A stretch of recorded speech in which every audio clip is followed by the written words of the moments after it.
speak to you in the name of the one holy and living God.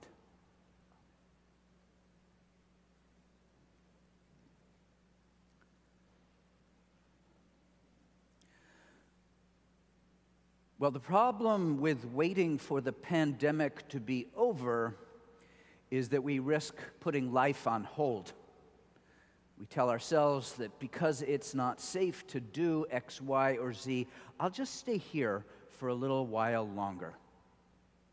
But over time, just staying here a little longer becomes the lens through which we live, the determining posture for our choices, inhibiting life itself, leading, as one person recently commented, to a meager and disconnected existence. This is not the life to which we're called. I have come that you may have life, said Jesus, in a life abundant. Well before this pandemic, Jungian James Hollis stated that life's two biggest threats we carry within, fear and lethargy. Says he, every morning we rise to find two gremlins at the foot of the bed. The one named fear says, the world is too big for you, too much. You are not up to it. Find a way to slide away again today. And the one named lethargy says, hey, chill out. You've had a hard day. Treat yourself to something special. Tomorrow's another day. Says Hollis, these perverse twins munch on our souls every day. No matter what we do today, they will turn up again tomorrow. So each day, we must start afresh. The Roman Emperor Marcus Aurelius chose to sleep not in his palace, but with his troops on the battlefield, so that each day he would awaken with a sense of call and purpose. Aurelius wrote, at day's first light, have in readiness, against disinclination to leave your bed, the thought that I am rising for the work of others. Must I grumble at setting out to do what I was born for, and for the sake of which I have been brought into this world? Is this the purpose of my creation? To lie here under the blankets and keep myself warm? Ah, but it is a great deal more pleasant, said he. Indeed, the call of the cozy blanket. Well, I pray you not take offense that I cite an emperor, a warrior, one who had little regard for the God of love and those who seek to follow Christ. For I appreciate the image of rising each day, aware that despite the beckoning blanket, each day offers the opportunity to say yes anew. Like you, I have my morning routines. In recent months, I've been attempting what is often called morning pages, writing several pages, first thing, stream of consciousness, while still on the cusp between sleep and waking. Most mornings I begin, hello God, hello world, I am alive to love. And then I go from there. In a variation on that theme, our parish staff has been reflecting on and discussing the proposition that for our ministry, today is the new baseline. While we may return to much of what nourished us in church, a lot of patterns have shifted, and we're not going back. So what does today offer? What is God's preferred future from this point forward? What opportunities do we now see to live God's love? Our readings this morning tell stories of those who unexpectedly say yes to God.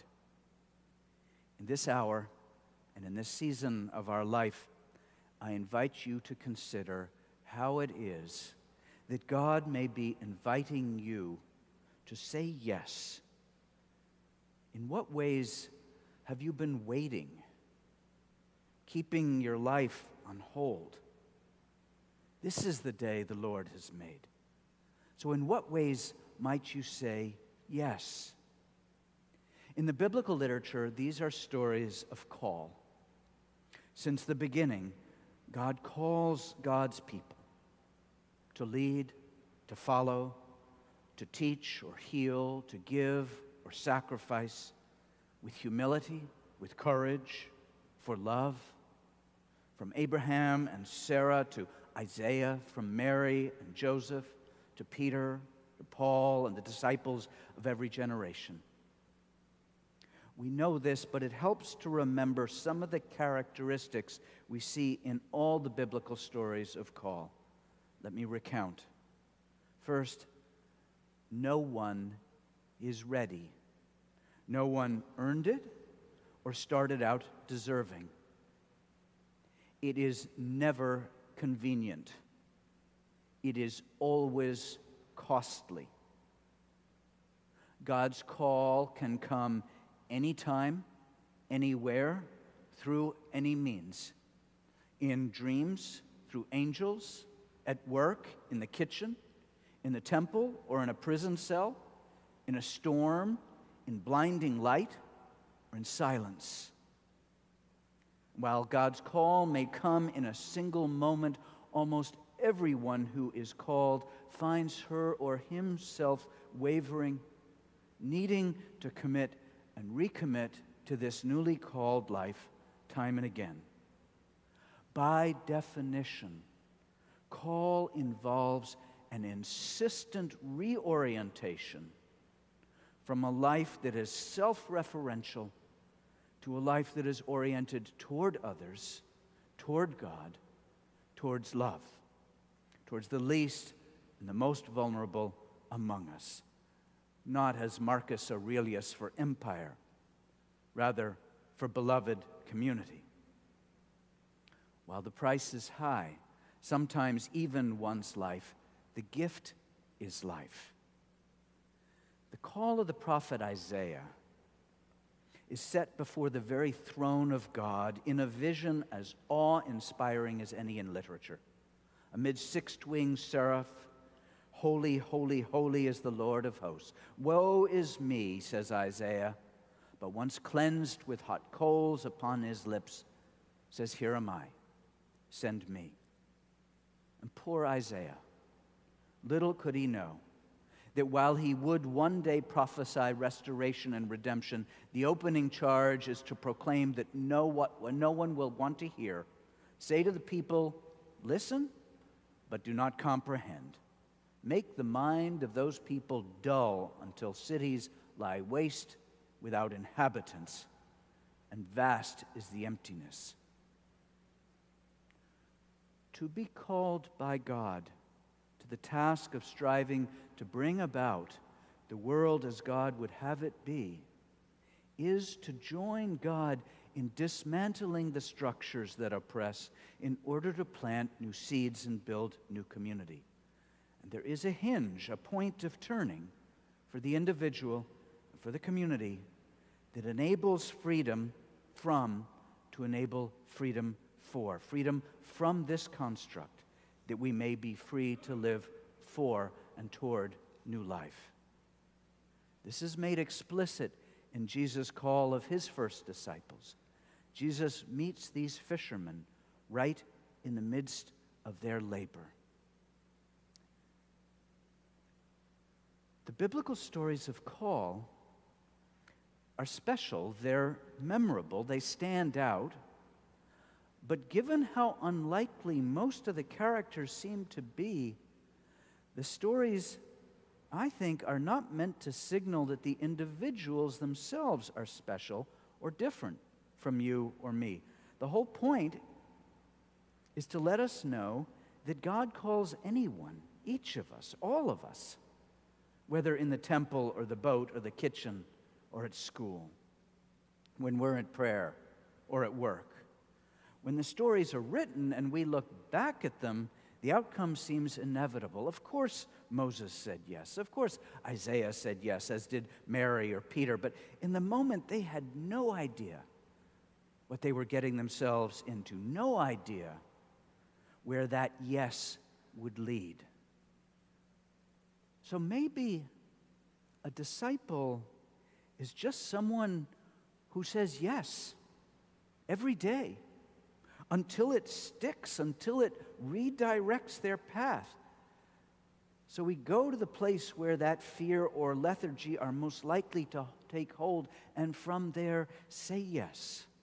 We're saying yes to the challenge of creating affordable housing, or yes to examining systems of racial oppression, yes to uncharted paths of creating ministry. Let's say yes to life, yes to being here in person. I'm so glad some of you are here in person with me today. Yes to laughter, yes to joy, yes to you, yes to most any invitation that comes our way. For some of these invitations may be coming from none other than the living, loving God. A closing story. In J.D. Salinger's Catcher in the Rye, Holden Caulfield is telling his sister Phoebe what he wants to be when he grows up. Holden reminds Phoebe of the song about if a body catch a body coming through the rye. And Phoebe corrects him. It's a poem by Robert Burns, she says, that goes, if a body meets a body coming through the rye. Well, she's right, he admits. I thought it was if a body catch a body, I said. Anyway, I keep picturing all these little kids playing some game in this big field of rye and all. Thousands of little kids, and nobody's around. Nobody big, I mean, except me. And I'm standing on the edge of some crazy cliff. And what I have to do, I have to catch everybody if they start to go over the cliff. I mean, if they're running and they don't look where they're going, I have to come out from somewhere and catch them. And that's all I'd do all day. I'd just be the catcher in the rye and all.